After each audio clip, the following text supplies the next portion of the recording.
Hi friends केमन आछो सबाई चले एसेছি একটা নতুন সফট ন্যাচারাল মেকআপ লুক নিয়ে। ফার্স্টে আমি স্কিন প্রিপেয়ার করে নিয়েছি, তারপর আমি তোমাদের সামনে শুধু ময়শ্চারাইজারটা ইউজ করলাম। এটা আমি একটা জুডিও থেকে নিয়েছিলাম। এটা তেমন কোনো ভালো না ভালো ময়শ্চারাইজার, বাট কোনো ব্র্যান্ডেড না। জুডিওটাও একটা ব্র্যান্ড যদিও। তারপর চলে গেছি আমি ডিরেক্ট কালার কারেক্টার না করলে তোমরা সবাই যেন আমার প্রচণ্ড পরিমাণে ডার্ক সার্কেল, সেগুলো না ঢাকলে আমার ফেসটা খুব বাজে দেখতে লাগে।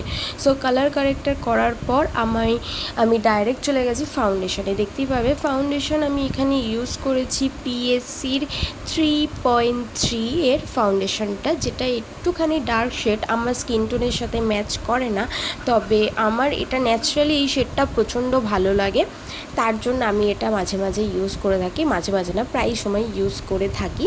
তো এটা তোমরা দেখতে পারো আমি কিন্তু ফাউন্ডেশনটা ইউজ করার পরে মুখটা কি সুন্দর একটা সাটেল লুক চলে এসেছে।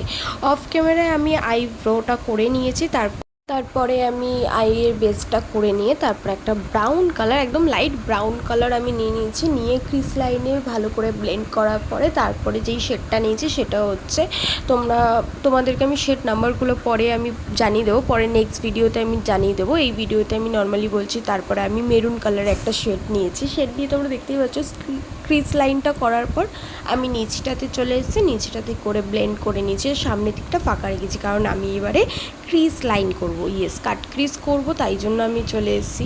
কাট ক্রিজ করা হয়ে গেছে। এই দেখো আমার আই মেকআপ একদম কমপ্লিট। আমি কিন্তু আই মেকআপটা একদম সিম্পল রেখেছি, শুধু লাইনারটা পরেছি টেনে। ওয়াটার লাইন আমি কাজল দিইনি, কাজল দিয়েছি বাট ব্ল্যাক কাজলটা দিইনি, আমি হোয়াইট কাজল ইউজ করেছি। আর আইয়ের নিচে দিয়েছি আমি লোয়ার ল্যাশে দিয়েছি অরেঞ্জ কালার। তারপরে ব্লাশার কন্ট্রোল সব কিছু কমপ্লিট করে দেখতেই পাচ্ছ হাইলাইটার আর ব্লাশার ছাড়া তো মেকআপ একদমই ইনকমপ্লিট। সো এটা আমার ফাইনাল লুক। কেমন লেগেছে অবশ্যই কমেন্ট করে জানাবে।